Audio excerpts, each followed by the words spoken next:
Hey there, and welcome to Dark Creaky TV. If you're new, hit that subscribe button for spine-tingling Reddit creepypasta stories that are perfect for a night of chilling thrills. Don't forget to share your thoughts in the comments below. Thanks for watching, and let's get into tonight's stories. Me and my girlfriend played Ouija board in abandoned church.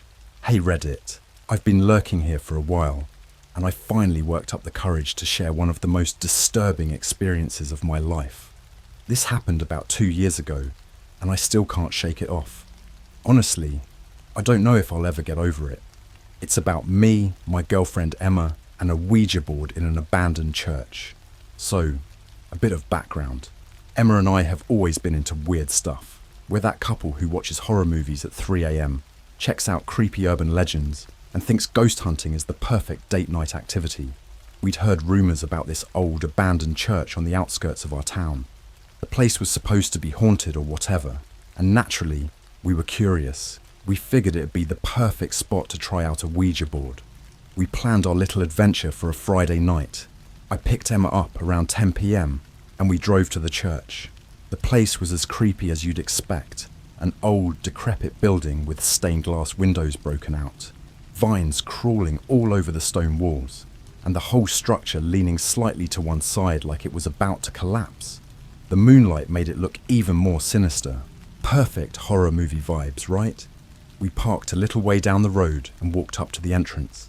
Emma squeezed my hand, her eyes sparkling with that mix of fear and excitement she got when we were doing something totally stupid, but awesome. We had our phones out for flashlights, and I brought along the Ouija board, wrapped in a cloth like it was some kind of sacred artifact. Inside, the church was dark and musty. The pews were still there, covered in dust, and an old altar stood at the front, half crumbling. We set up on the floor in the middle of the aisle. Emma lit a few candles for atmosphere, and we placed the Ouija board between us. I'll admit, I was nervous, but we'd done Ouija sessions before. This wasn't new territory, or so I thought. We started with the usual stuff. You know, asking if anyone was there, waiting for the planchette to move. At first, nothing happened. We joked around, trying to lighten the mood. But then, something shifted. I can't explain it, but the air felt thicker, like the room was closing in on us. I looked at Emma, and she seemed to feel it too. Suddenly, the planchette started moving. It wasn't like those other times where you kind of feel your partner nudging it. This was different.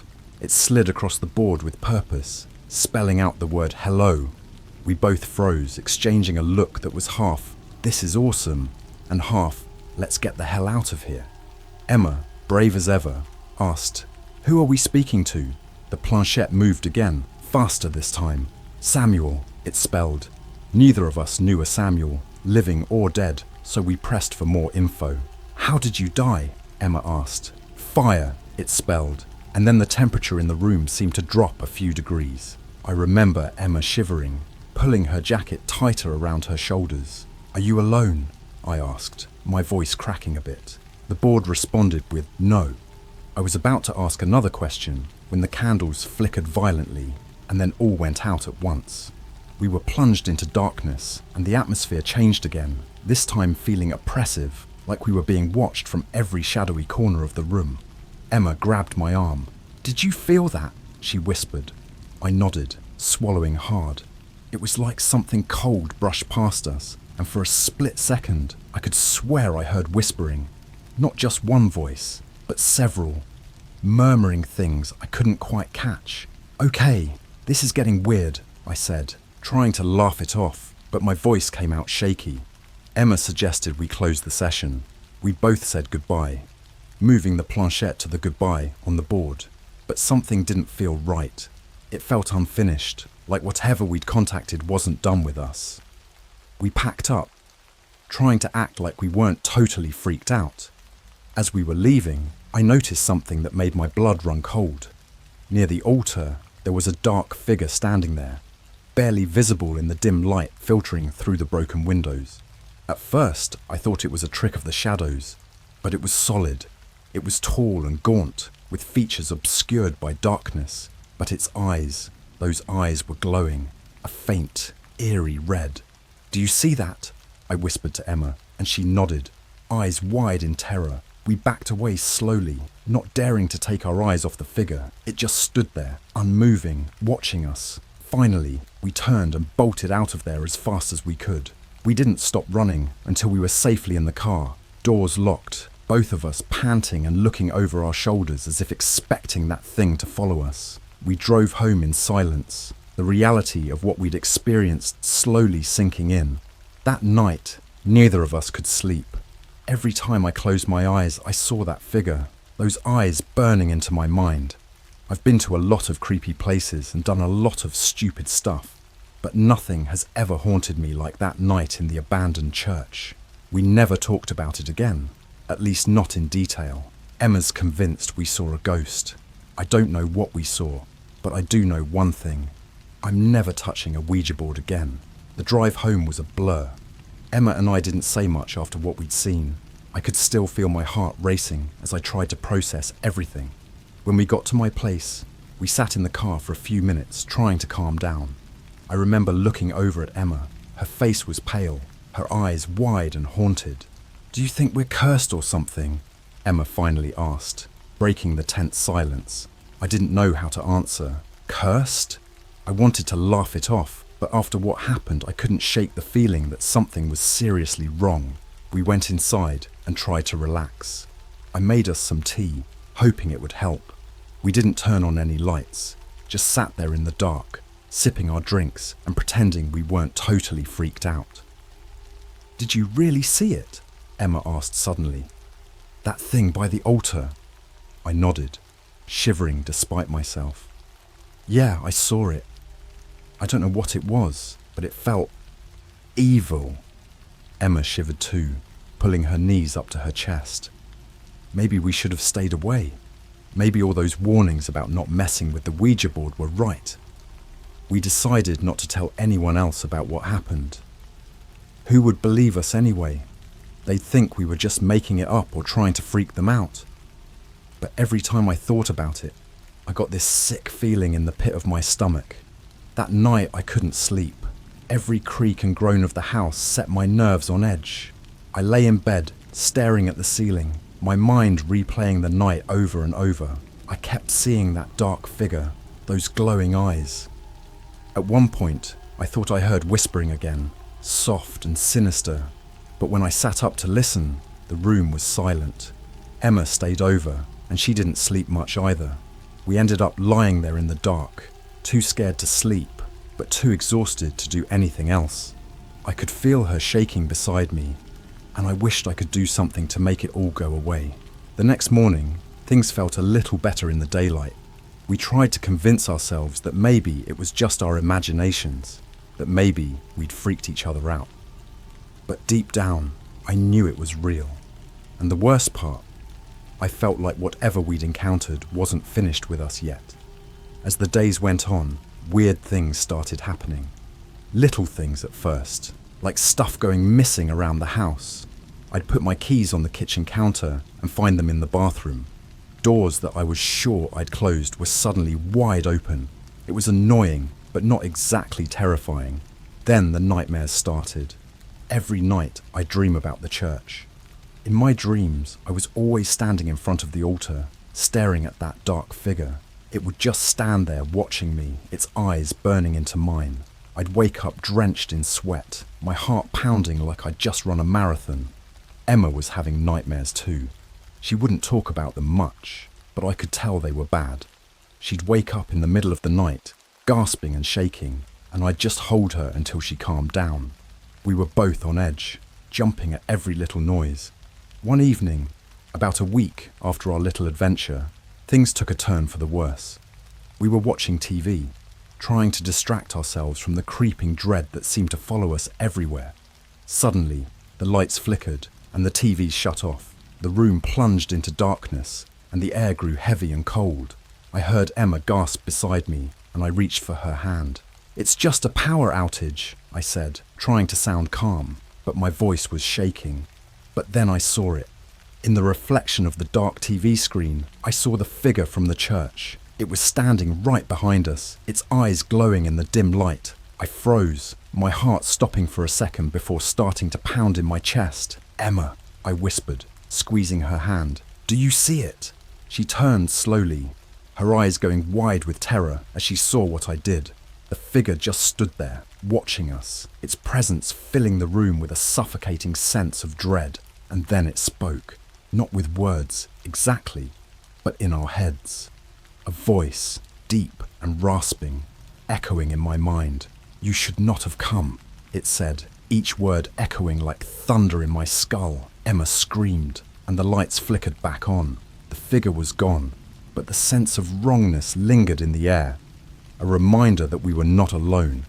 That was the moment we knew we'd messed up. We'd opened a door that shouldn't have been opened, and now something had followed us home. We needed help, and fast, before things got any worse.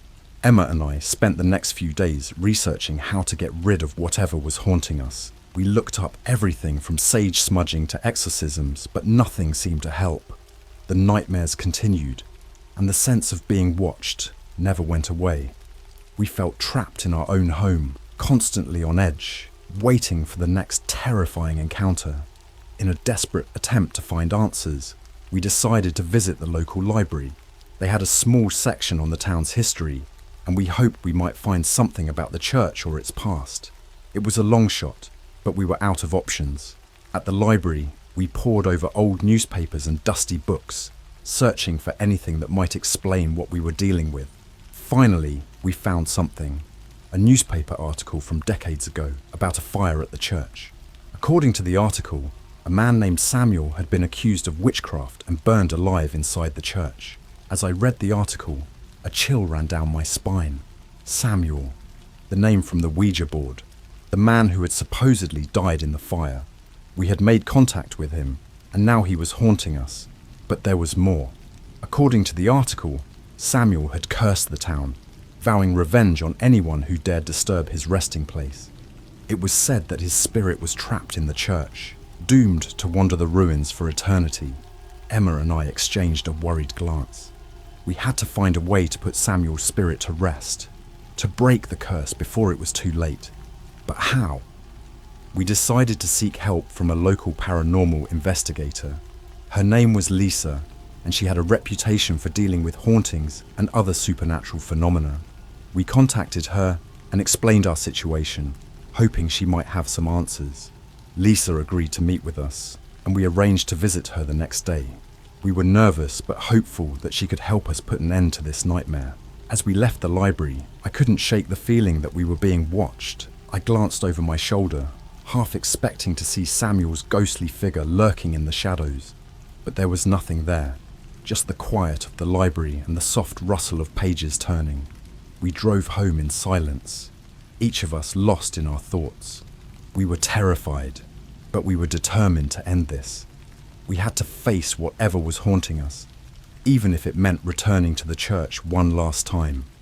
That night, I lay in bed, staring at the ceiling.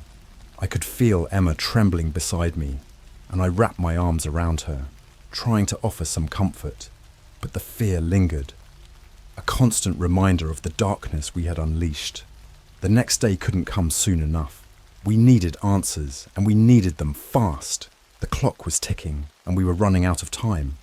The morning arrived, bringing a sliver of hope mixed with the lingering dread from the previous night.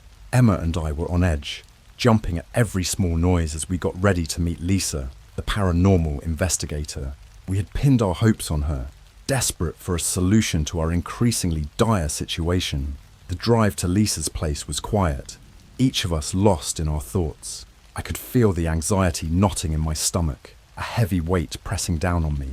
I kept glancing at Emma, who was staring out the window, her face pale and drawn. She looked exhausted, like she hadn't slept in weeks. I felt the same.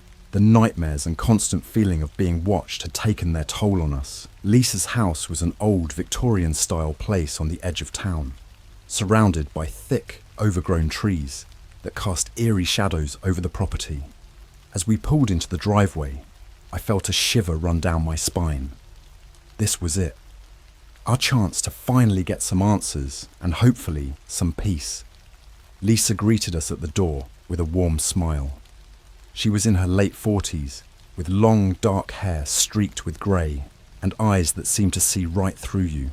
Her house was filled with strange artifacts and books on the occult, a testament to her years of experience dealing with the supernatural. Come in, she said, ushering us into her cosy living room. I've heard about your little adventure. Quite the tale you've got there. We sat down, and Emma wasted no time in recounting everything that had happened, from the Ouija board session to the terrifying encounters we'd been having since. Lisa listened intently, nodding along, her expression serious. When we finished, she sat back, folding her arms. You've definitely stirred up something powerful. This spirit, Samuel, he's angry, and the fact that you contacted him in his own resting place, well, that's not good. So what do we do? I asked, desperate for a solution. How do we get rid of him? Lisa leaned forward, her eyes locked onto mine. You need to go back to the church. I felt a cold wave of dread wash over me. Going back to that place was the last thing I wanted to do, but if it meant ending this nightmare, I was willing to try. You need to perform a cleansing ritual, Lisa continued. It's a way to send Samuel's spirit on, to give him peace. I can guide you through it, but you have to do it yourselves. You're the ones who disturbed him. Emma and I exchanged a glance. I could see the fear in her eyes, but also determination. We'd started this, and we were going to finish it. We had to. Lisa spent the next few hours preparing us for the ritual. She gave us a list of items we'd need: candles, salt, herbs, and a few other things I'd never heard of. She also taught us a chant we'd need to recite, something in Latin that was supposed to help guide Samuel's spirit to the other side. Armed with our newfound knowledge and supplies, Emma and I headed back to the church as dusk began to settle in. The sky was overcast, casting everything in a gloomy, foreboding light. It felt like the world was holding its breath, waiting to see what would happen. As we approached the church, that familiar sense of dread crept over me again. The building loomed in front of us, its broken windows and crumbling stone walls a stark reminder of what lay inside. I took a deep breath, trying to steady my nerves. Emma reached for my hand, giving it a reassuring squeeze. "We can do this," she said, her voice steady despite the fear I knew she was feeling. We stepped inside, the floorboards creaking under our feet. The air was thick and heavy, like the church itself was alive and watching us. We made our way to the altar, the spot where we'd first encountered Samuel. We set up the candles in a circle, sprinkling the salt around us as Lisa had instructed. The church seemed to grow colder, the shadows lengthening and deepening as we prepared for the ritual. I could feel my heart pounding in my chest, each beat echoing in the oppressive silence. Emma lit the candles, and we began to chant the words Lisa had taught her. At first, it felt awkward, the Latin unfamiliar on my tongue. But as we continued, a strange energy seemed to fill the air, a tingling sensation that made my skin prickle. The temperature dropped even further, and I could see my breath misting in front of me. I glanced at Emma, who was focused on the chant, her eyes closed in concentration. As we continued, the shadows in the church seemed to shift and move, coalescing into a shape at the edge of the candlelight. The figure from before emerged, its presence filling the room with a suffocating sense of malice. I forced myself to keep chanting, trying not to falter as Samuel's spirit drew closer. The air was thick with tension, the candles flickering wildly as if they were about to go out. "You should not have returned," the voice echoed in my mind, as chilling as the first time we heard it. But we kept chanting, pouring all our energy into the words, willing Samuel to find peace. The figure loomed over us, its eyes glowing with a cold, malevolent light. For a moment I thought it was all over, that we were about to become another ghost story for the church's haunted history. But then, as we reached the climax of the chant, something shifted. The oppressive weight lifted slightly, and the figure seemed to waver, its form flickering like a candle in the wind. Emma and I held hands, our voices rising together, stronger and more determined. The candles flared, the flames reaching higher, casting the church in a warm, golden glow. The shadows retreated, and for a brief moment, I thought I saw a look of relief cross Samuel's face before he vanished, leaving nothing but a faint whisper of gratitude in the air. The church felt different now, the sense of malice replaced by a calm, peaceful energy. We sat there for a moment, catching our breath and trying to process what had just happened. I could hardly believe it was over. Emma squeezed my hand, a small smile playing on her lips. "I think we did it," she said, her voice barely above a whisper. I nodded, feeling a sense of relief wash over me. We'd faced our fears, confronted the darkness, and somehow come out on the other side. The nightmare was finally over. We gathered our things, extinguishing the candles and cleaning up the remnants of the ritual. As we left the church, I glanced back one last time, half expecting to see Samuel watching us. But there was nothing there, just the quiet, empty building. Finally, at peace. The drive home was a blur of emotions, relief, exhaustion, and a sense of triumph. We had done what we thought was impossible, and now we could finally move on.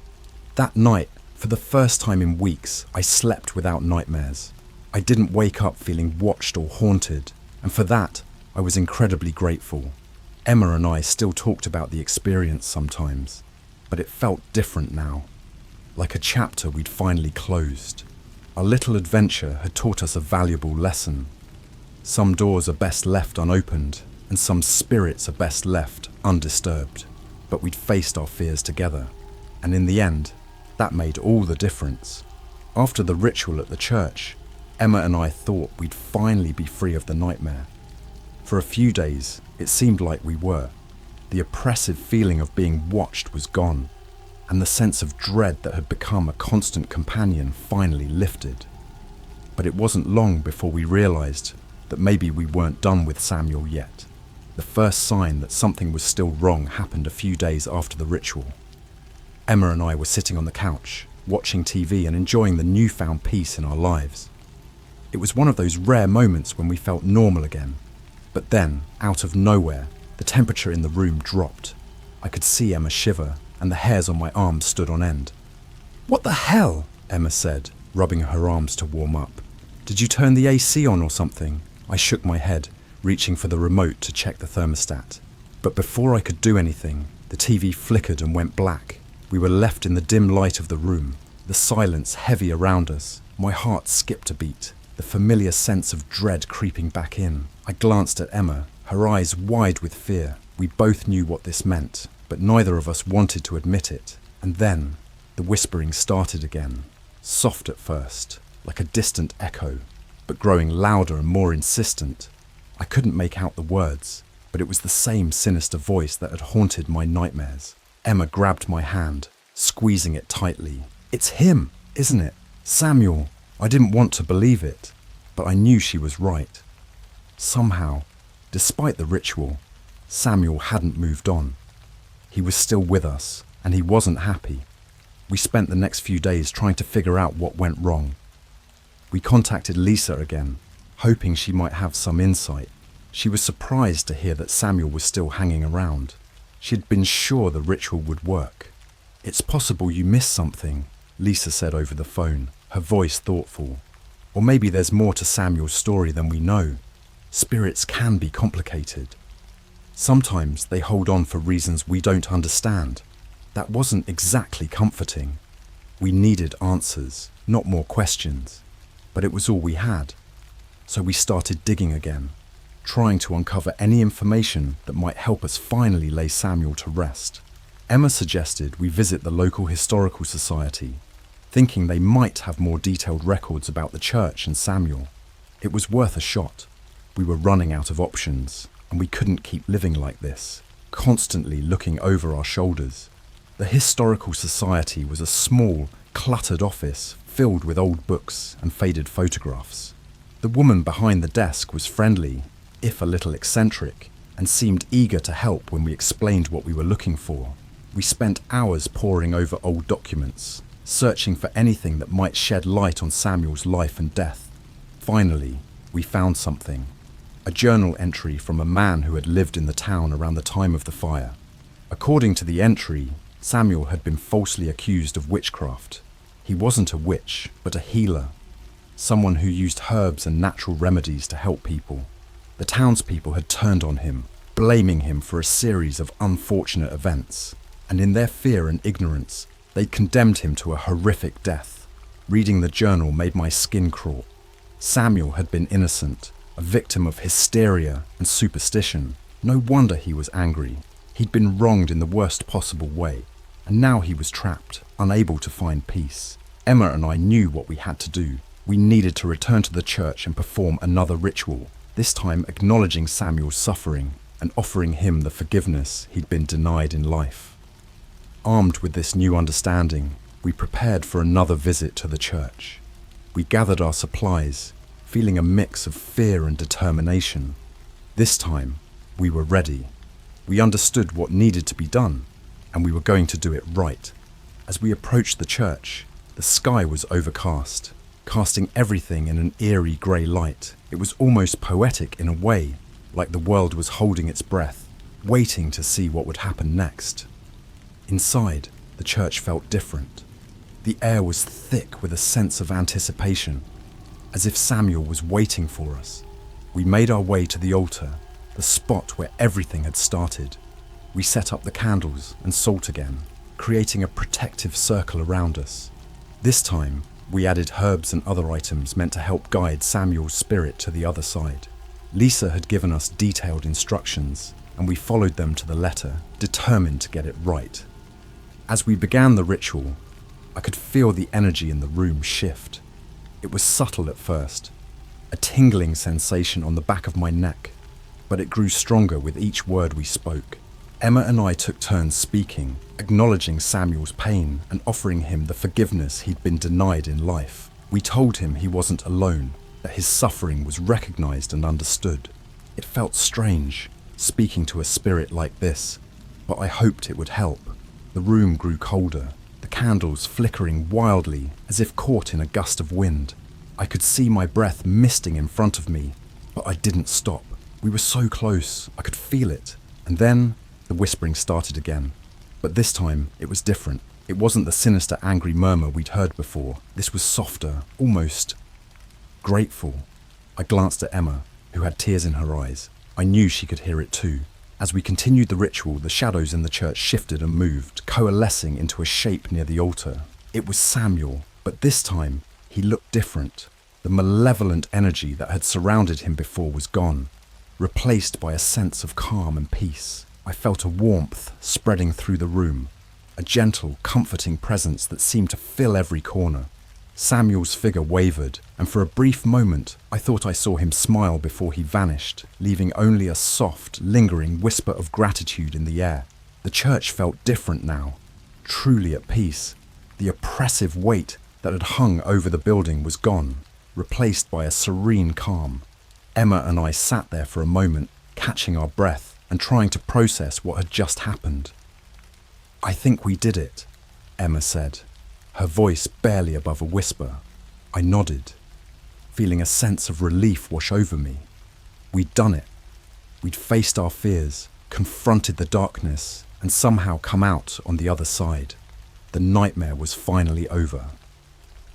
As we left the church, I glanced back one last time, half expecting to see Samuel watching us. But there was nothing there, just the quiet, empty building. Finally, at peace. We'd done what we thought was impossible, and now we could finally move on. The drive home was a blur of emotions, relief, exhaustion, and a sense of triumph. We had done it. We had faced the darkness and come out stronger on the other side. The nightmare was finally over. That night, for the first time in weeks, I slept without nightmares. I didn't wake up feeling watched or haunted, and for that, I was incredibly grateful. Emma and I still talked about the experience sometimes, but it felt different now, like a chapter we'd finally closed. Our little adventure had taught us a valuable lesson. Some doors are best left unopened, and some spirits are best left undisturbed. But we'd faced our fears together, and in the end, that made all the difference. The weeks following the final ritual at the church were some of the most peaceful Emma and I had experienced in a long time. The nightmares had ceased, and the constant feeling of being watched had disappeared. It felt like we'd finally closed a chapter that had been haunting us since the night we first set foot in that abandoned church. Life began to return to normal. Emma and I focused on school and work, and we tried to put the whole experience behind us. Occasionally, I would catch a glimpse of something out of the corner of my eye, or feel a sudden chill in the air, but I brushed it off as residual paranoia. We had freed Samuel, and I was confident that his spirit had finally moved on. A few weeks later, we decided to visit Lisa to thank her for her help and let her know the good news. We owed her a lot for guiding us through the ordeal, and I was eager to let her know that we had finally succeeded. Lisa greeted us warmly when we arrived, her eyes twinkling with curiosity as we recounted the details of the final ritual. She listened intently, nodding as we described the moment Samuel had finally found peace. "You did well," Lisa said with a satisfied smile. "Not everyone would have had the courage to face what you did. Samuel's story was a tragic one, and I'm glad you were able to help him find the peace he deserved." Emma and I felt a sense of pride at her words. We had been through a lot, and hearing Lisa's praise was validation that we had done the right thing. Before we left, Lisa gave us a small charm, a talisman she said would protect us from any future spiritual disturbances. It was a simple thing, made of polished stone, with a strange symbol carved into it, but it made me feel safer just holding it. "Keep it close," Lisa advised. "You never know what might be out there, and it's always good to have a little protection." We thanked her again and left, feeling more secure in the knowledge that we had a safeguard against any future supernatural encounters. The days turned into weeks, and summer slipped into fall. Emma and I got back into our routine, but there was always a part of me that remained cautious, aware of the fragile balance between our world and the supernatural. One night, as we were getting ready for bed, Emma brought up the idea of visiting the church one last time, not for any rituals or ghost hunting, but just to see it in the daylight and confirm for ourselves that everything was truly over. "I think it would be good to see it in the light," she said, her voice thoughtful. "To put it all behind us, you know." I hesitated, the memories of our last visit still fresh in my mind, but after a moment I nodded. Maybe seeing the church in daylight would help finally close that chapter for good. We drove out to the church the next morning, the sun shining brightly overhead as we made our way down the familiar road. The world felt alive and vibrant, a stark contrast to the dark, oppressive atmosphere that had surrounded the church during our previous visits. When we arrived, I was struck by how different the church looked in the light. The broken windows and crumbling walls seemed less ominous, more like the remnants of a forgotten past than a haunted ruin. Emma and I walked around the perimeter, taking in the details we had missed before. The vines that crawled over the stone walls, the intricate carvings above the door, and the way the sunlight filtered through the trees, casting dappled shadows on the ground. As we stood there, I felt a sense of closure washing over me. We had faced our fears and come out stronger for it. Samuel's spirit was at peace, and now we could be too. We lingered for a few more minutes, just taking it all in. Emma snapped a few photos on her phone, capturing the moment. It felt good to stand there, in the light of day, and know that we had finally laid the past to rest. As we turned to leave, I caught sight of something glinting in the grass near the church steps. Curious, I walked over and bent down to pick it up. It was an old locket, tarnished and worn with age. I opened it, revealing a faded photograph of a man and a woman, their faces solemn but gentle. I showed it to Emma, who looked at it with a mix of curiosity and sadness. "Do you think it belonged to someone who knew Samuel?" she asked. "Maybe," I replied, closing the locket and slipping it into my pocket. "It feels like a piece of history, a reminder of the lives that were touched by what happened here." We left the church behind, the locket a small memento of our journey. It was a reminder that the past was real, that the events we had experienced were more than just a scary story. Driving away, I glanced in the rearview mirror, half expecting to see Samuel standing there, watching us leave. But there was nothing. just the church, bathed in sunlight, finally at peace. Emma and I spent the rest of the day together, enjoying the simple pleasures of life and the knowledge that we had overcome something truly terrifying. We had faced the darkness and emerged into the light, stronger and more connected than ever before. That night, as I lay in bed, I thought about everything we'd been through, the fear, the uncertainty, and the moments of doubt, but also the strength we'd found in each other and the courage to face the unknown. Emma turned to me, her eyes soft and reflective in the dim light. "Do you think there are more spirits out there like Samuel?" she asked, her voice thoughtful. "Probably," I replied, reaching for the talisman Lisa had given us. "But whatever happens, I think we can handle it. We've got each other, and that's all we need." She smiled, leaning in to kiss me softly. "You're right. Whatever comes our way, we'll face it together." As I drifted off to sleep, I felt a deep sense of peace settle over me. We had faced our fears and found a way to bring light to the darkness. Whatever the future held, I knew we could handle it, together.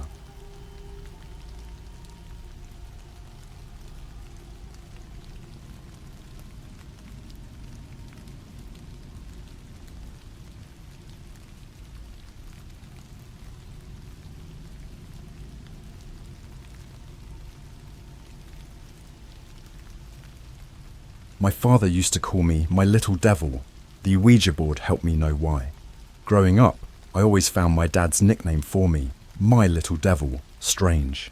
It wasn't just the nickname itself, but the way he said it, with a peculiar mix of affection and something else, something I couldn't quite put my finger on. At first, I thought it was a playful jab, a reference to my mischievous antics around the house. But as I grew older, the tone seemed to darken, leaving a lingering chill in the air. We lived in a creaky old Victorian house that had been in the family for generations. My dad inherited it from his parents, along with all the odd quirks and eccentricities that came with it. The house had this unsettling aura, a palpable tension that you could feel in your bones. It was as if the walls held secrets they refused to share. One particular room in the house always gave me the creeps, the attic. It was perpetually cold, no matter the season, and my dad kept it locked. When I asked him why, he'd smile, ruffle my hair and say, "Curiosity killed the cat, my little devil." That attic, with its mystery and my dad's evasive responses, became an obsession of mine. Whenever I'd bring it up, my dad's demeanour would change. His eyes would darken, and a shadow seemed to pass over his face. It was as if I was touching on something forbidden, something dangerous. It was on my 13th birthday that things took a turn for the worse. My friends and I were having a sleepover, and we were in the mood for something spooky. One of my friends, Jake, had brought a Ouija board, a battered old thing he'd found in his grandma's attic. It seemed like the perfect addition to our night of ghost stories and dares. We set up the board in the living room, giggling and daring each other to ask it questions. The air was thick with anticipation and the scent of burnt popcorn. The candles we'd lit flickered ominously, casting dancing shadows on the walls. We started off with the usual questions. Stuff about who had a crush on who, what the future held, that sort of thing. But then, as the night wore on and the whispers of the house grew louder, someone suggested we ask about the attic. I hesitated, a cold shiver running down my spine. But peer pressure is a hell of a thing, especially at that age. I placed my fingers on the planchette along with the others and asked, "What's in the attic?" The planchette began to move, slowly at first, then with increasing speed.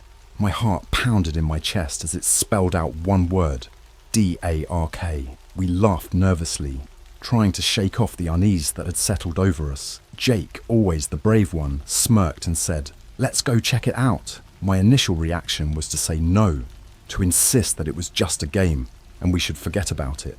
But a part of me, the part that had always been curious about the attic, wanted to know.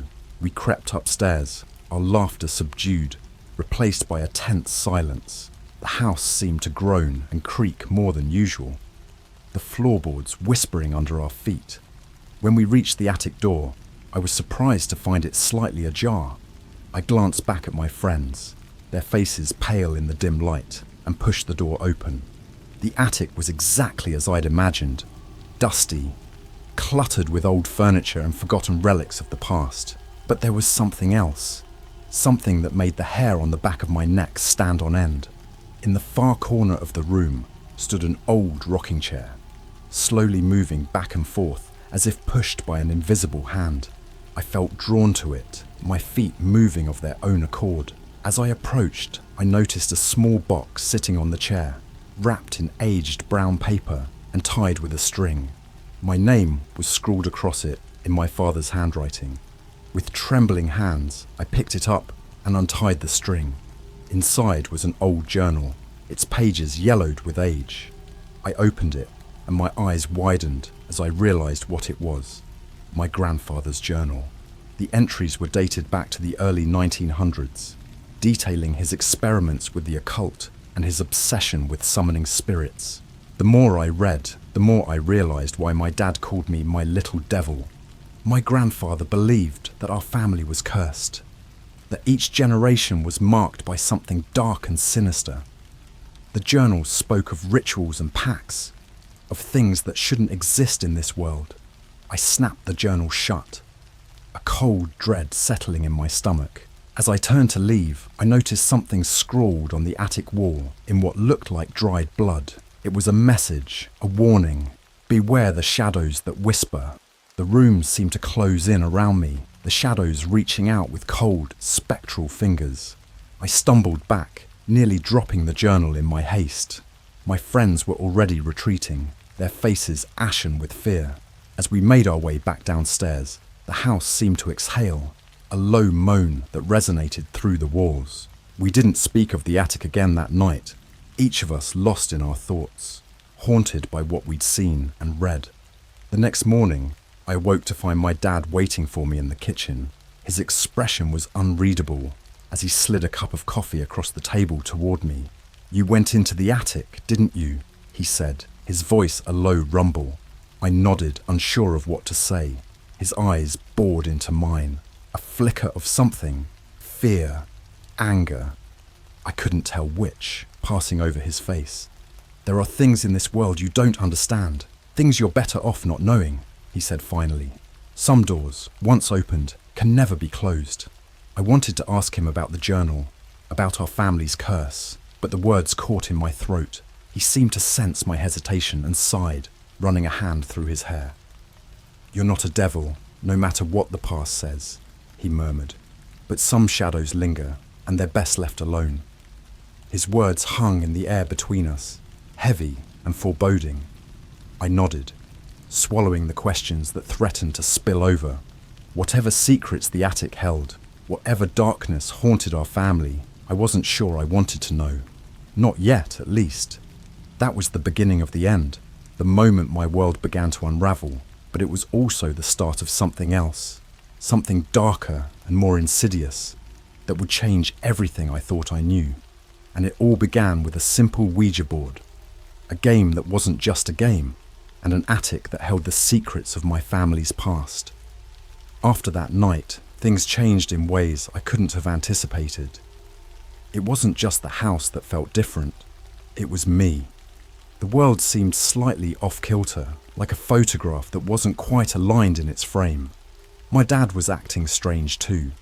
He became more withdrawn, spending hours in his study with the door closed. I'd catch him muttering to himself, his face a mask of worry and tension. I'd ask him if everything was okay, and he'd force a smile and say, "Just busy with work, kiddo." I knew it was more than that, though. There was something else, something that had been stirred up by our little adventure in the attic. I couldn't shake the feeling that the shadows were watching us, waiting for the right moment to make their move. The atmosphere at school wasn't much better. My friends and I drifted apart, the memory of that night hanging between us like an invisible barrier. We'd exchange uneasy glances in the hallways, but none of us dared to speak about what had happened. It was as if acknowledging it would make it all too real. I started having nightmares, vivid and terrifying dreams that left me breathless and drenched in sweat. In them, I was trapped in the attic, surrounded by whispering shadows that taunted me with secrets I didn't want to hear. Their voices were like the rustling of dead leaves, soft yet insistent, urging me to uncover the truth. One night, as I lay in bed, staring at the ceiling, I heard a noise coming from the attic. It was a faint tapping sound, like someone knocking on a door. My heart leapt into my throat, and I froze, listening intently. The tapping grew louder, more insistent, as if whatever was up there was demanding to be let out. I sat up, my breath coming in shallow gasps. I knew I should stay in bed, pretend I hadn't heard anything.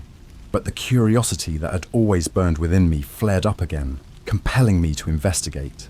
I slipped out of bed, careful not to make a sound. The house was dark and silent, the shadows seeming to pulse with anticipation.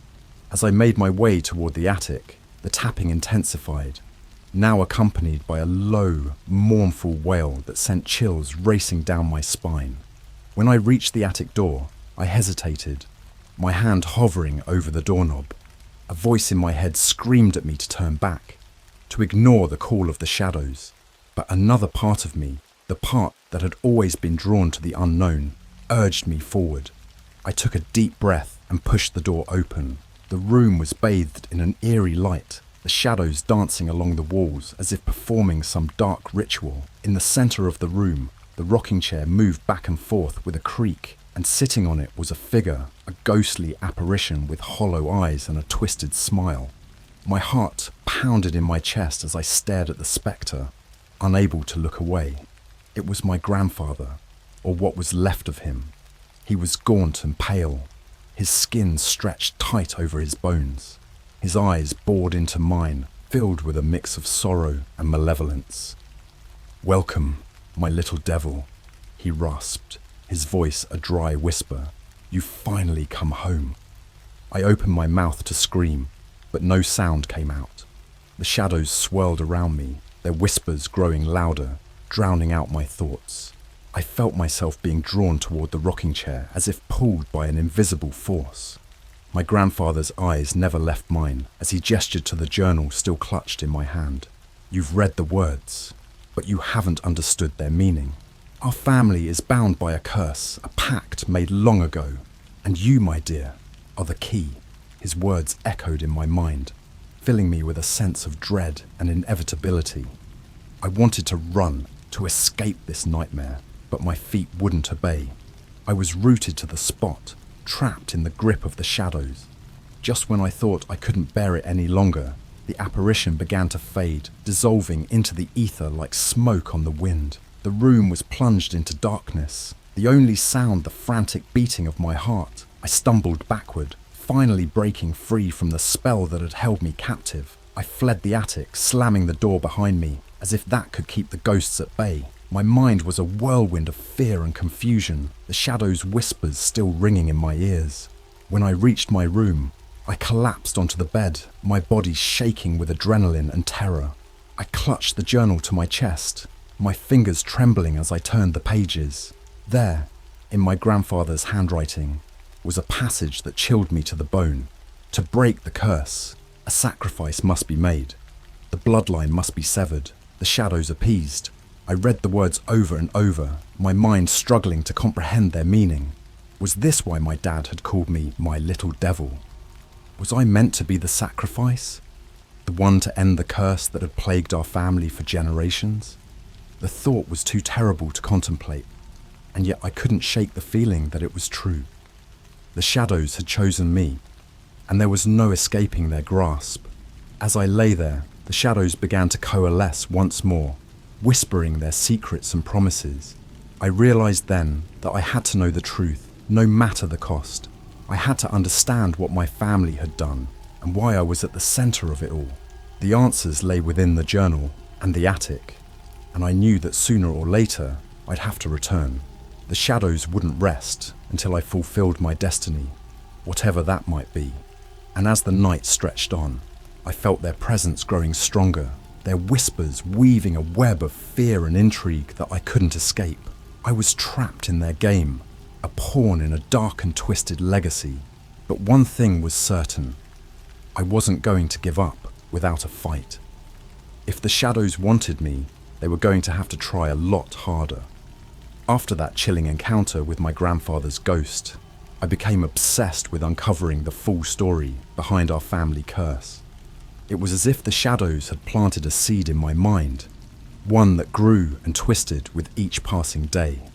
I spent hours in the library and online, searching for anything that could shed light on the strange words and symbols in the journal.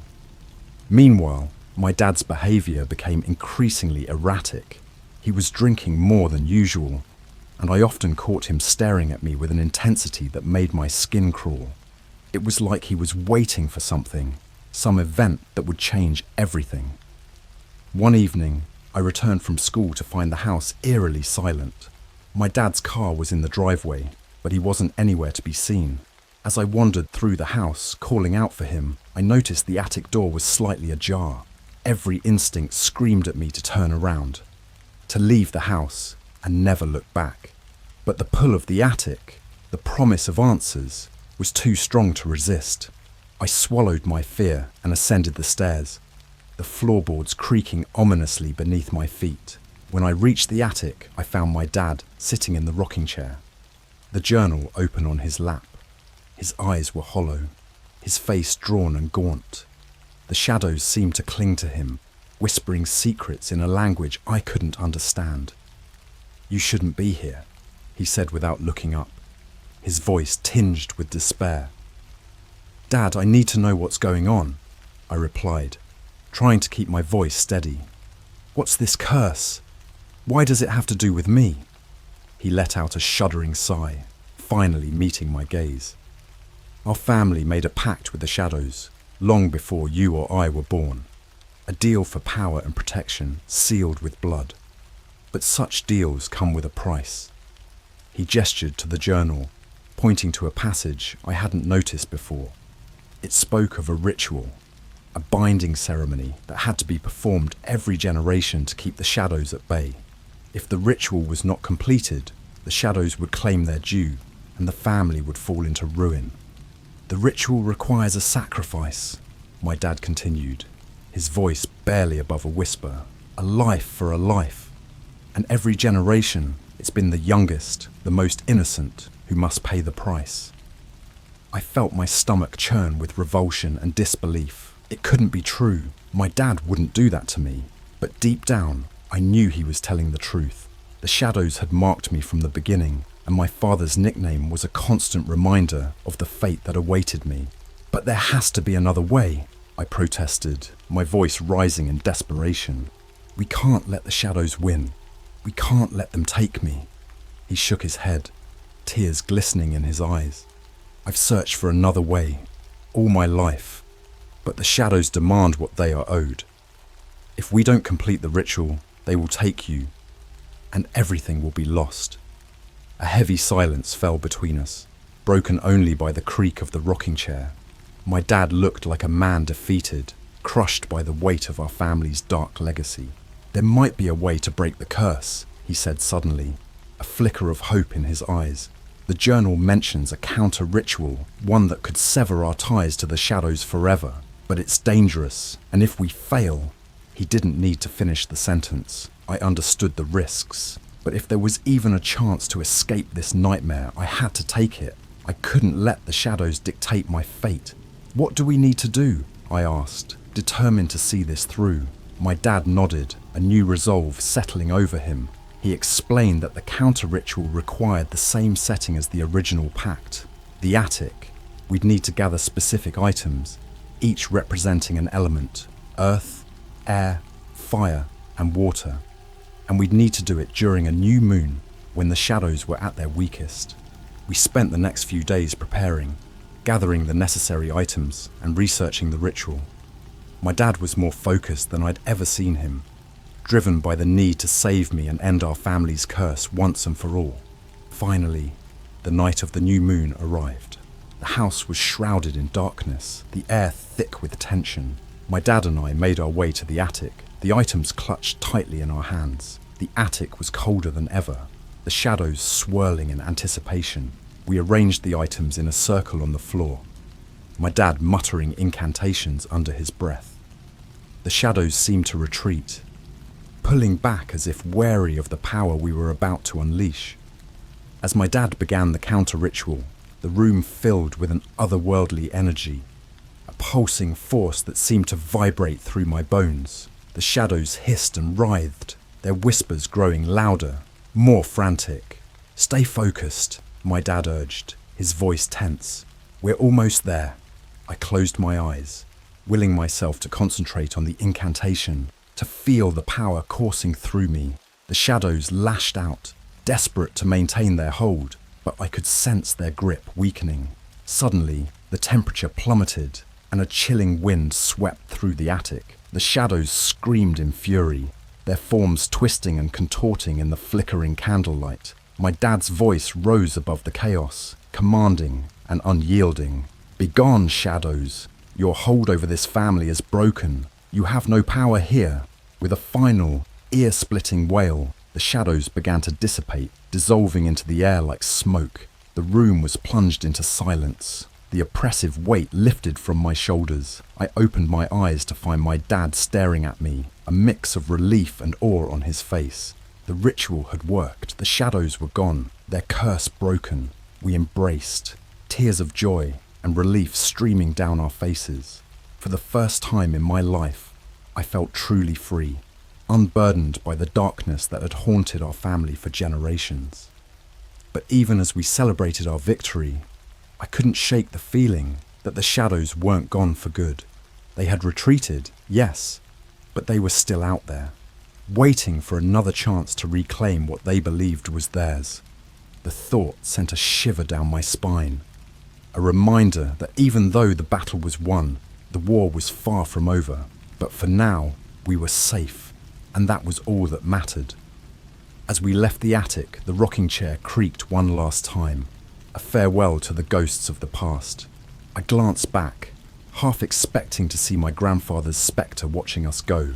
But the room was empty, the shadows banished to wherever they came from. We'd done it. We'd broken the curse, and with it, the cycle of darkness that had plagued our family for so long. But as we descended the stairs, the journal clutched tightly in my hands. I knew that our story was far from over. There were still secrets to uncover, still questions that needed answering. And though the shadows were gone, their legacy would linger, a reminder of the darkness that had once threatened to consume us. But we were ready. We were stronger now, united in our fight against the darkness. And whatever lay ahead, we would face it together. After the ritual, a fragile peace settled over our lives. The oppressive weight that had loomed over our family for generations seemed to have lifted, and for the first time, our home felt like just that, a home. My dad and I worked on rebuilding our relationship, each day bringing us closer than we had been before. I dared to hope that our nightmare was truly over. Yet, there was an undercurrent of unease that I couldn't quite shake. It was as though the shadows had left a lingering mark, an echo that reverberated in the corners of my mind. I began to notice things, fleeting whispers in empty rooms, glimpses of movement in my peripheral vision. My dad dismissed them as paranoia, residual fear from our encounter with the shadows, but I wasn't so sure. One evening, as I was tidying up the attic, I found an old photograph tucked inside the pages of the journal. It was faded and yellowed, but I could still make out the figures. My grandfather as a young man, standing beside a woman I didn't recognize. She had long, dark hair and piercing eyes that seemed to stare right through me. Curious, I asked my dad about her. His expression shifted, a shadow crossing his features. "That's Lilith," he said quietly, his voice tinged with a mix of reverence and fear. "Your great-grandmother. She was the one who first made the pact with the shadows." I felt a chill run down my spine. "What happened to her?" I asked. "She disappeared one night, vanished without a trace. Some say the shadows took her as part of the deal.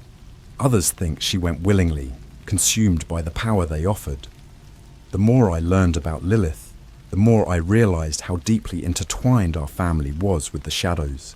My dad warned me not to dwell on it, but I couldn't help myself. I was drawn to her story, to the mystery of her disappearance, as if she was calling out to me from beyond the grave. In the days that followed, my dreams became more vivid, more intense. Lilith appeared to me, her eyes filled with an unsettling mix of sadness and warning. She stood in the attic, surrounded by shadows, beckoning me to join her. I could hear her voice, soft and haunting, whispering secrets I couldn't quite grasp. One night, the dreams took a darker turn. I was back in the attic, the shadows closing in around me. Lilith was there, her eyes burning with an otherworldly fire. She reached out, her fingers brushing against my skin, and I felt a jolt of electricity course through me. "Beware," she whispered, her voice echoing in my mind. The shadows are never truly gone. They hunger for revenge, for a new soul to claim. I woke with a start, my heart pounding in my chest. The air in my room felt thick and oppressive, the shadows longer and darker than they should have been. I knew then that the shadows hadn't been defeated. They were merely waiting for the right moment to strike. Determined to uncover the truth, I delved deeper into my family's history. The journal became my constant companion, its pages filled with cryptic symbols and warnings. I spent hours trying to decipher them, convinced that they held the key to understanding Lilith's fate and the nature of the pact. As I pieced together the fragments of the past, a disturbing pattern emerged. Each generation had its own Lilith, someone drawn to the shadows, consumed by their allure. The more I read, the more I realized that I was meant to be the next one, the heir to a legacy of darkness. But I refused to accept it. I wasn't going to let the shadows dictate my life, to control my destiny. I needed to find a way to end their hold over my family once and for all. The answer lay in the journal, in a passage I'd overlooked before. It spoke of a final ritual, a confrontation with the shadows that could banish them forever. But it required a powerful force, a bond strong enough to withstand the darkness. I turned to my dad, sharing my discovery with him. At first, he was hesitant, afraid of the risks. But as I explained the details, I saw the determination in his eyes, the same drive that had pushed us to attempt the counter-ritual. "We have to try," I insisted. "For us, for our family, we can't let the shadows win." He nodded, his resolve firm. "We'll do it together, kiddo, whatever it takes." We spent the next few days preparing for the final ritual, gathering the necessary items and fortifying our minds against the shadows' influence. I could feel their presence growing stronger, their whispers more insistent, as if they sensed what we were planning. On the night of the full moon, we returned to the attic, the air charged with anticipation.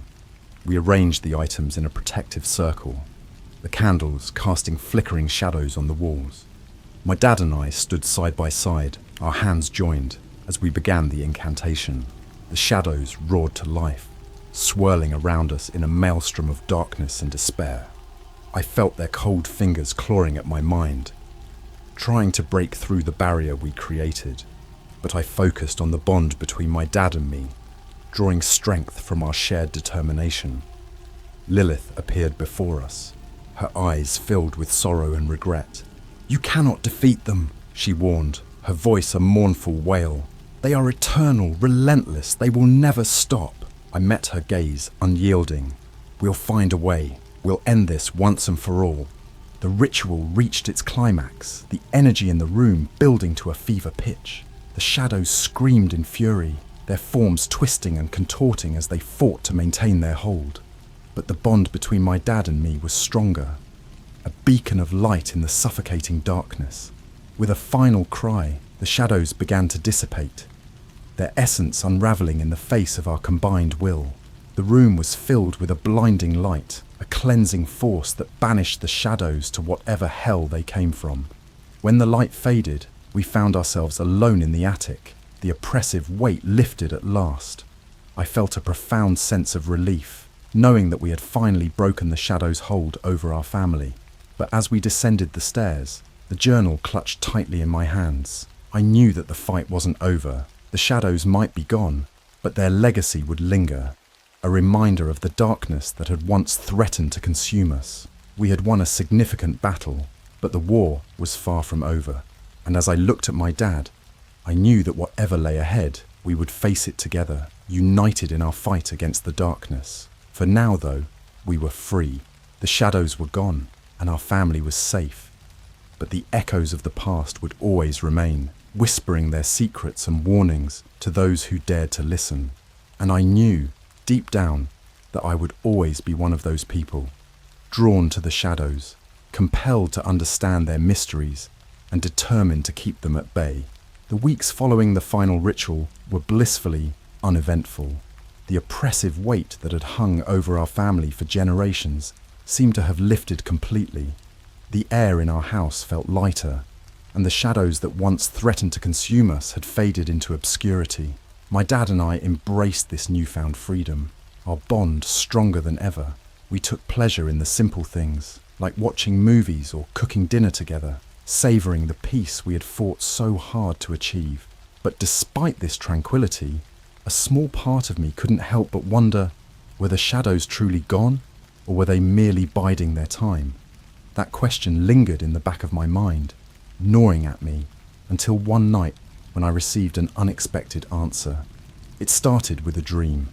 I found myself standing in the attic, surrounded by darkness. The shadows were there, as insidious and pervasive as ever, but this time they felt different, diminished, almost desperate. I could feel their longing, their desire to reclaim what they had lost. In the centre of the room stood Lilith, her ghostly form flickering like a dying candle. Her eyes bore into mine, filled with an urgency that transcended the boundaries of the dream. "You must end it, truly end it," she implored, her voice a hushed whisper. "The shadows are weakened, but they are not defeated. You must sever their connection to this world." "How?" I asked, my voice echoing in the void. "Seek the heart of the curse," Lilith replied. "Destroy the source, and they will be banished forever." I awoke with a start, the remnants of the dream still clinging to me like a shroud. My heart pounded in my chest as I considered Lilith's words. Could it be true? Was there still a way to rid ourselves of the shadows once and for all? I knew I had to try, but this time I would face the shadows alone. The next day, I went to the attic, the journal clutched tightly in my hands. I could feel the shadow's presence, faint and distant, like an echo of a fading memory. The air was charged with anticipation, as if the very walls were holding their breath. I thumbed through the journal, searching for anything I might have missed. Near the back, I found a page I hadn't noticed before, hidden beneath layers of dust and time. It contained a detailed map of the house, with a series of markings that seemed to lead to a spot beneath the floorboards. Taking a deep breath, I began to follow the map's instructions, prying up the boards with trembling hands. My heart raced as I uncovered a small, ornate box buried beneath the floor, its surface etched with arcane symbols. I opened the box, revealing its contents: a collection of old photographs, strange trinkets, and a small glass vial filled with a dark, swirling liquid. It was the heart of the curse, the physical manifestation of our family's pact with the shadows. I knew what I had to do. With trembling hands, I picked up the vial, feeling the shadow's energy pulsing within it. The room seemed to darken, the air growing colder as the shadows realized what I intended to do. The moment felt surreal, as if I was standing on the precipice of destiny. I could hear Lilith's voice in my mind, urging me onward, promising me that this was the final step to breaking the curse. With a determined resolve, I smashed the vial against the floor. The glass shattered with a resounding crack, the dark liquid spilling out and seeping into the floorboards. A howl of rage erupted from the shadows, their presence surging in a final, desperate attempt to stop me. But it was too late. The liquid burned away, consumed by a brilliant light that radiated from the shattered vial. The shadows screamed, their forms dissolving into nothingness as the light intensified, filling the attic with a blinding radiance. When the light faded, the attic was silent. The shadows were gone, truly gone, their connection to this world severed at last.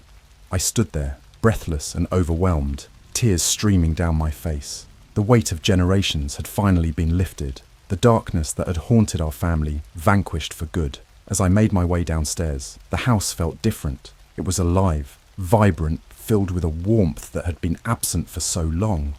I knew that my ancestors were finally at peace.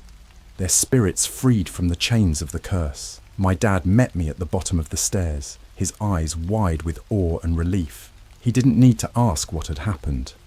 He could see it in my expression, feel it in the air. "It's over," I said, my voice a mixture of joy and disbelief. "We did it." He pulled me into a tight embrace, and we stood there in the hallway, savouring the moment that we had fought so hard to achieve. The shadows were gone, and with them, the curse that had defined our lives. As we celebrated our victory, I couldn't help but think of Lilith, her ghostly form finally laid to rest. Her warnings had guided me, her strength had inspired me, and her legacy had been redeemed. The shadows might have been a part of our past, but they would not define our future. We had broken the cycle, severed the chains, and created a new legacy, one of light and hope. Our family was free, and as I looked toward the future, I knew that we would never again be bound by the darkness. The shadows had lost, and we had won. We were finally free to live our lives, unburdened by the spectre of the past, and that, more than anything, was the true victory.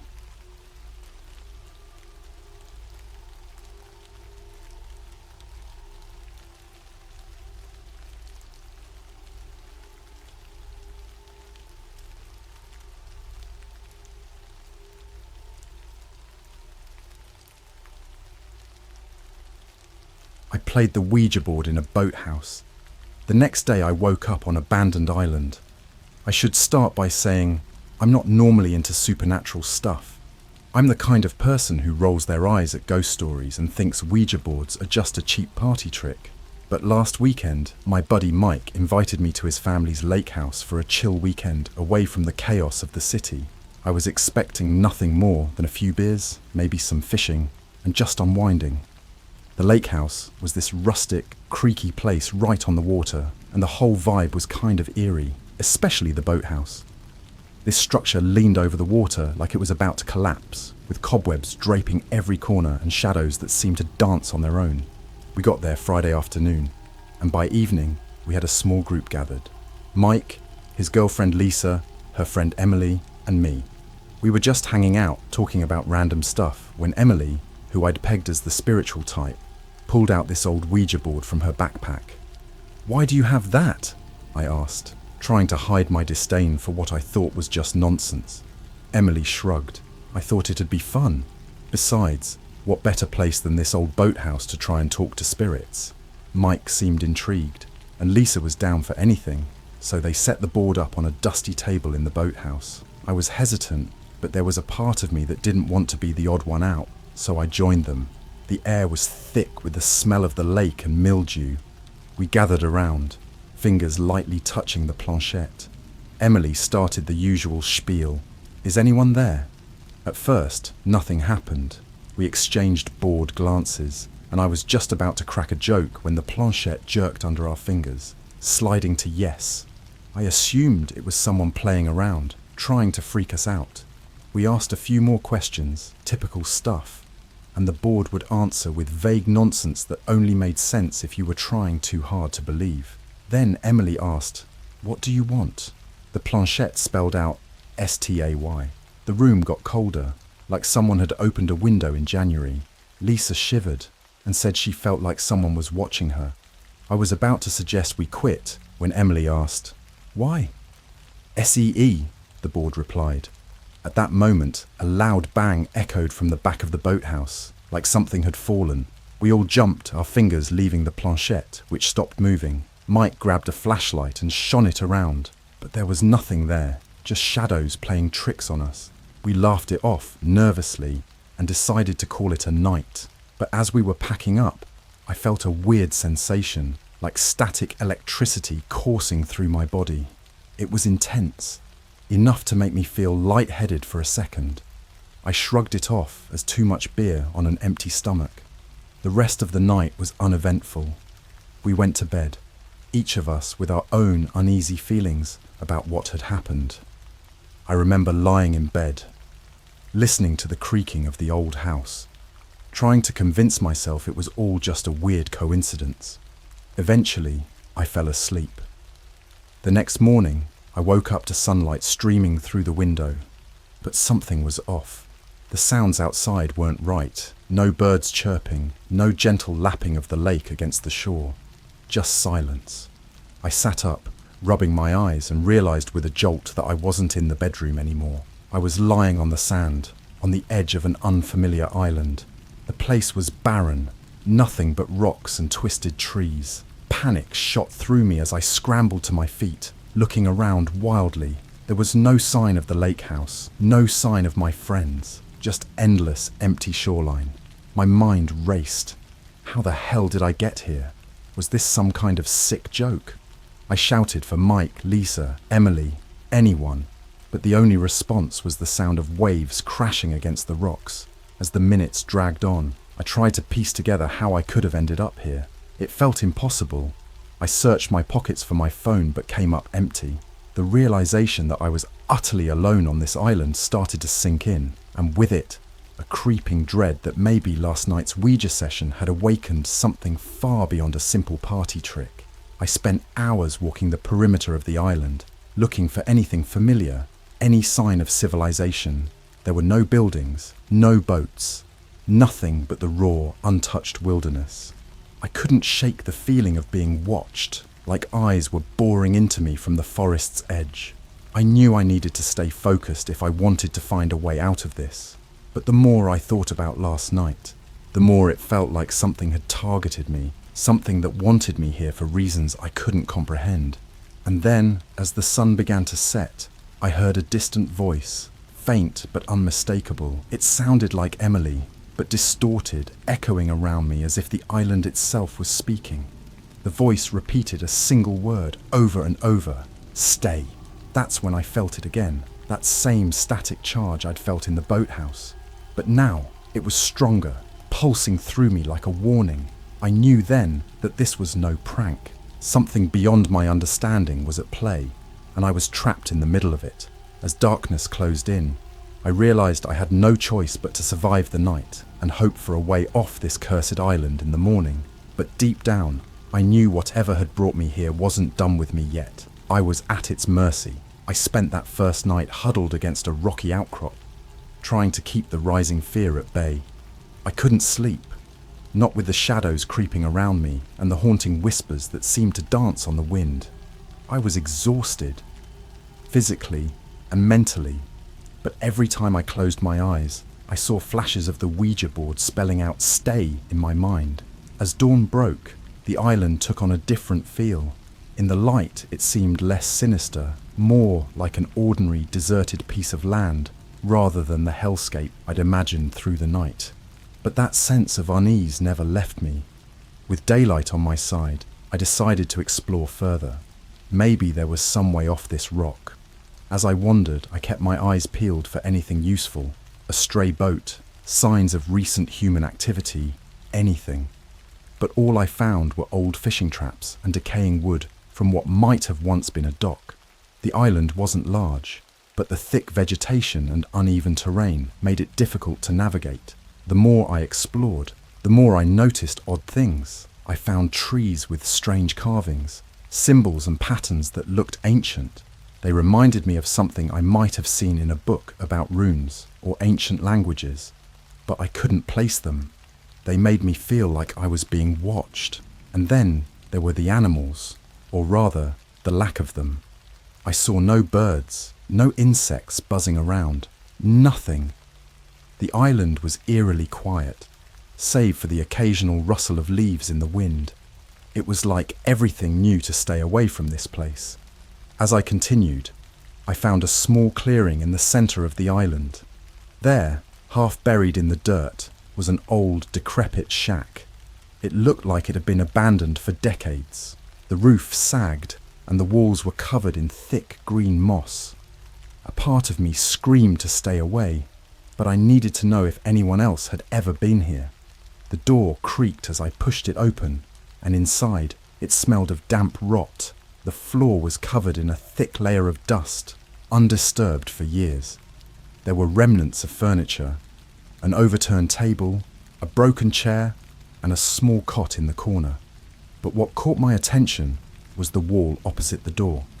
It was covered with drawings and scribbles, made with what looked like charcoal. They were similar to the symbols on the trees, only here they were more detailed. There were drawings of people, their faces twisted in expressions of terror, surrounded by dark, swirling shapes that seemed to envelop them. In the center of the wall was a phrase repeated over and over, the sequels. I couldn't shake the feeling that this was some kind of warning or message left by whoever had been here before me. It made me uneasy, like I was intruding on something I couldn't begin to understand. I backed out of the shack, deciding it was best to move on. As I stepped outside, the air felt colder, and the sky had darkened with an approaching storm. I needed to find shelter, and fast. I considered going back to the shack, but couldn't bring myself to do it. I found a small cave on the far side of the island. It was shallow, but it offered enough protection from the elements. I settled in, trying to focus on finding a way off the island. But the storm hit fast, and with it came a sudden, unshakable feeling of dread. The wind howled like a banshee, and rain poured down in sheets. It was as if the island itself was alive, angry that I was here. As the storm raged, I heard the voices again, faint, distorted whispers echoing through the cave. They weren't coming from outside, they were inside my head. Leave, they urged, but that was impossible. I was trapped with no way out, at the mercy of whatever dark presence ruled this place. I don't know how long the storm lasted. Time seemed to stretch and warp, every minute feeling like an hour. When it finally passed, I emerged from the cave, shaken but determined. I knew I had to get off this island before night fell again. I returned to the clearing, hoping to find some clue I'd missed before. That's when I noticed something new, a fresh carving on the tree nearest to the shack. It was my name, etched deep into the bark, as if it had always been there, waiting for me. Panic surged through me, and I bolted back toward the beach, my mind racing with thoughts of escape. I had to get away from this place, find a way back to the lake house, to Mike, to anyone who could help me understand what was happening. But as I reached the shoreline, the reality of my situation hit me like a punch to the gut. There was no way off this island, no boats, no signs of life, nothing but the endless expanse of water stretching to the horizon. I collapsed onto the sand, feeling more helpless than I ever had in my life. The voices had stopped, but the feeling of being watched lingered, an oppressive weight pressing down on me. With no other options, I resolved to search the island again, more thoroughly this time. There had to be a way out, something I hadn't found yet. But as I turned back toward the interior, I felt that same static charge coursing through my body, stronger now, almost like a beacon leading me deeper into the island's heart. The Ouija board's warning echoed in my mind. Stay. I knew I was running out of time. After a restless night with little sleep, I forced myself to think clearly. My mind was a mess, but I knew I had to focus. If there was even the slightest chance of finding a way off this island, I needed to figure it out before whatever was happening got worse. That morning, I decided to follow the strange energy I'd felt. It seemed ridiculous, but it was the only lead I had. It was like an invisible thread pulling me toward the center of the island, and I had nothing to lose by seeing where it led. As I walked deeper into the forest, the air grew heavy, almost suffocating. The trees twisted into unnatural shapes, and I felt a constant prickling on the back of my neck. I couldn't shake the feeling that something, or someone, was watching me. The atmosphere was so tense that even the sound of my footsteps seemed loud and intrusive. Then I heard it, soft rustling, like someone moving quickly through the underbrush. I stopped, heart pounding, trying to pinpoint the sound. It was coming from behind me. I whipped around, expecting to see some wild animal, or, God forbid, another person. But there was nothing, just trees and shadows. I continued walking, more cautiously now, listening intently for any signs of movement. That's when I saw it. Just a flash at first, out of the corner of my eye. Something pale and thin darted between the trees. I froze, my breath catching in my throat. "Who's there?" I shouted, trying to sound braver than I felt. But the only response was the rustling of leaves in the wind. Whatever it was, it didn't want to be seen. I pressed on, determined to follow the trail of energy despite the growing sense of dread. As I pushed through a dense thicket, I stumbled upon another clearing. In the center stood a stone altar, ancient and covered in moss. It looked out of place, like something from a forgotten time. Around it were scattered bones. Animal, I hoped, but they were bleached white and looked disturbingly fresh. My instincts screamed at me to leave, but curiosity and desperation kept me rooted. I approached the altar cautiously, noticing the same symbols etched into its surface that I'd seen on the trees and in the shack. They seemed to swirl and pulse, drawing my gaze into them. That's when I heard it again, the whispering, louder now, almost deafening, as if a chorus of voices was speaking just out of sync with one another. They chanted in a language I didn't understand, but I could feel their meaning deep in my bones. They were calling for something, invoking a presence, a dark, ancient power that had slept for centuries but was now stirring. Suddenly, a chilling breeze swept through the clearing, and the atmosphere changed. The shadows lengthened, twisting into forms that shouldn't have been possible. They rose from the ground, coalescing into vague, humanoid shapes that surrounded me. Panic surged through me, and I backed away, but they moved with me, silent and menacing. I was trapped. Their featureless faces turned toward me, watching, waiting. The energy in the air was electric, buzzing with a malicious intent that made my skin crawl. In a desperate attempt to escape, I stumbled backward, my foot catching on a root, sending me crashing to the ground. Pain shot through my ankle, and I cried out, the sound echoing in the oppressive silence. The shadows didn't move, but their presence pressed down on me, suffocating in its intensity. The whispers grew louder, reaching a crescendo that threatened to overwhelm my senses. I scrambled to my feet, adrenaline numbing the pain, and bolted from the clearing, the shadows trailing after me like a dark tide. I ran blindly, branches tearing at my clothes and skin, fear driving me forward with a single, unyielding purpose: survive. I didn't stop until I reached the beach, the safety of open space feeling like a lifeline. The shadows halted at the edge of the forest, watching but not following. They lingered there, a dark line between me and the rest of the island. As I collapsed onto the sand, gasping for breath, the whispers faded, leaving behind a hollow, ringing silence. I knew I couldn't stay here, not with the shadows lurking just out of sight. But the island offered no refuge, no sanctuary from whatever dark force I'd awakened. I needed a plan. The boathouse, the Ouija board, everything had started there. I was convinced it held the key to escaping this nightmare. But going back meant confronting whatever malevolent entity had brought me here, and the thought chilled me to the core. As the sun began to dip below the horizon, I resolved to face whatever lay ahead.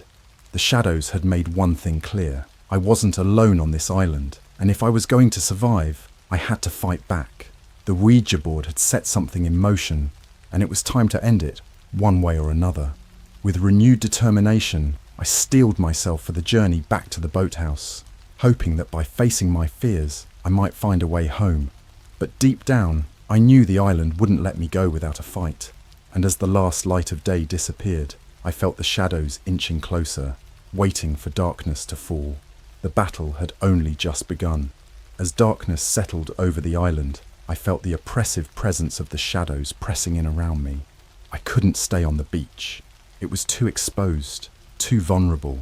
With no other option, I headed back toward the center of the island, determined to confront whatever force had brought me here. The journey through the forest was even more unnerving at night. Every rustle of leaves, every snap of a twig, sent a jolt of fear through me. I clutched a broken branch like a makeshift weapon, knowing full well it wouldn't do much against the shadows that haunted this place. The symbols on the trees seemed to glow in the moonlight, guiding me toward the clearing. As I neared the altar, I felt that same static energy buzzing through the air, stronger now, like a storm about to break. The shadows were waiting for me, their forms shifting and swirling just beyond the edge of the clearing. They watched silently as I approached the stone altar, the weight of their gaze almost unbearable. I reached the altar and placed my hands on the cold stone, feeling the ancient power pulsing beneath my fingers. The air was thick with tension, as if the island itself was holding its breath, waiting to see what I would do. I had no plan, no idea how to break the hold this place had on me, but I had to try something. I thought back to the Ouija board, to the messages it had spelled out, and spoke aloud. Why am I here? The shadows seemed to ripple, the air vibrating with a low, resonant hum. The symbols on the altar began to glow faintly, casting an eerie light over the clearing. A voice echoed in my mind, not the dissonant whispers from before, but a single, clear voice, deep and ancient. You were chosen. I recoiled, the words cutting through me like ice. Chosen for what? And by whom? I demanded answers, shouting into the darkness. What do you want from me? The shadows shifted, and for a moment I thought I saw faces, twisted, tortured visages staring back at me from within the darkness. The voice spoke again, its tone almost mournful. To free us! My heart pounded in my chest, a wild, desperate beat that echoed through the silence. Free them? From what? I struggled to understand, to make sense of the nightmare I was trapped in. I asked again, my voice trembling. How? The response was a cacophony of voices, a surge of emotions that flooded my mind. Despair, anger, fear, all mingling into one overwhelming wave. I staggered back, clutching my head, trying to block out the noise. And then, as suddenly as it had begun, it stopped. The shadows receded slightly, as if giving me space to breathe. In their place, I saw something new. A vision, a memory, not my own, but vivid and clear. I saw the island as it once was, vibrant and alive, a place of sanctuary for those seeking refuge from a world that had forgotten them. The altar was a place of power, used to commune with the spirits of the island, to keep the balance between the living and the dead. But something had gone wrong. I saw glimpses of a ritual interrupted, of figures in robes standing around the altar, their faces twisted in fear as a dark force descended upon them. I watched as the spirits of the island, those who had once protected it, were consumed by this malevolent entity, trapped in a limbo between worlds. The vision faded, leaving me breathless and shaken. The island wasn't cursed. It was a prison, and I was the unwitting key to its freedom. The Ouija board had opened a door, and now I had to finish what had been started centuries ago. I looked at the altar, at the symbols etched into its surface, and knew what I had to do. I needed to complete the ritual, to free the spirits trapped here and break the hold the darkness had over this place. But I had no idea how. Desperation drove me back to the shack, hoping to find some clue, some hint of what the ritual entailed. As I rifled through the remnants of the past, I stumbled upon a tattered book, its pages yellowed with age. It was filled with diagrams and writings in a language I didn't understand, but the drawings were clear enough. The ritual required 3 things: an offering of blood, a token of the island's past, and a declaration of intent. It was a gamble, a shot in the dark, but it was all I had. With the shadows gathering around me, I returned to the altar. The book clutched tightly in my hands. The night was silent, the air heavy with anticipation. I knew the risks, knew that failure meant being trapped here forever. But I had no choice. I had to try. I took a deep breath, steeling myself for what was to come. With the broken branch, I made a small cut on my palm, letting a few drops of blood fall onto the altar. The symbols flared to life, a brilliant, searing light that bathed the clearing in its glow. Next, I searched my pockets for something, anything that could serve as a token. My fingers had closed around a small, smooth stone I'd picked up earlier, one with the same markings I'd seen on the trees. I placed it on the altar, hoping it would be enough. Finally, I spoke the words that had been whispered in my mind since I arrived. A declaration of my intent to free the spirits, to break the island's curse. The shadows surged forward, enveloping me in darkness, but I stood firm, repeating the words until my voice was hoarse. The ground trembled beneath me, and the air crackled with energy. The shadows writhed and twisted, their forms dissolving into tendrils of smoke that were drawn toward the altar. The light grew brighter, blinding in its intensity, and for a moment I thought I might be consumed by it. And then, as quickly as it had begun, it was over. The light faded, the shadows dissipated, and I was left alone in the clearing, the silence almost deafening in its finality. The air was clear, the oppressive weight lifted from my shoulders. I sank to my knees, exhaustion and relief washing over me. The island felt different now, lighter somehow, as if a great burden had been lifted. I knew I'd done it, had completed the ritual and freed the spirits that had been trapped here for so long. But as I sat there, catching my breath, a new fear crept in. Had I truly freed them, or had I unleashed something far worse? The question lingered in my mind as the first light of dawn crept over the horizon, illuminating the path back to the beach. I was alive, and for now, that was enough. But I knew I couldn't stay here. I had to leave, to find a way off this island before the darkness returned. With renewed determination, I set off toward the shore, hoping that the day would bring answers and maybe, just maybe, a way home. But deep down, I knew the island wasn't done with me yet. The final test was still to come. The dawn brought a tentative hope as I made my way back to the beach. The forest felt less oppressive, the air lighter. I wanted to believe that the ritual had worked, that the island's curse was broken. But a part of me knew better. This place wasn't ready to let me go. As I reached the shoreline, I noticed something that hadn't been there before. A small wooden rowboat pulled up onto the sand. It looked weathered but seaworthy, the oars resting inside as if waiting for me. Relief surged through me, but it was tempered by caution. Nothing on this island had come without a price. I approached the boat warily, half expecting it to vanish before my eyes. But it remained, solid and real, a tangible promise of escape. I was about to push it into the water when I heard a voice, low and familiar. "You cannot leave." I turned to see a figure standing at the edge of the forest. It was a man tall and gaunt, his face obscured by the shadows of the trees. Despite the distance, his voice was clear, echoing across the beach as if carried by the wind. "Who are you?" I shouted, fear and frustration mingling in my chest. "What do you want from me?"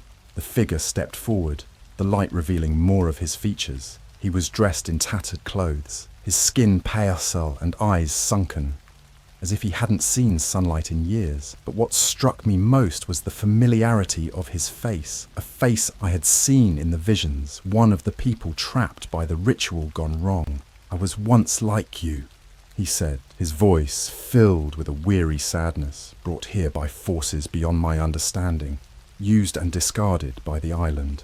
He explained that he was the last guardian, left behind to ensure that the island's power remained contained. But time had warped him, twisted his purpose into something darker. He had become a part of the island, just another shadow among the trees. "You completed the ritual," he continued, "but the island's hunger is insatiable. It needs a guardian, a soul to maintain the balance." Realization hit me like a cold wave. The ritual hadn't freed the spirits. It had transferred the burden. The island was demanding a new keeper, someone to replace the man who stood before me. And it had chosen me. I backed away, horror rising in my throat. "No," I said, my voice shaking. "I won't do it. I can't." The man smiled, a sad, resigned expression that sent chills down my spine. "It is not a choice, but a calling. The island has chosen you." Panic surged through me, and I turned toward the boat, desperate to escape this fate. I could hear the man's footsteps behind me, slow and deliberate, as if he knew I had nowhere to run.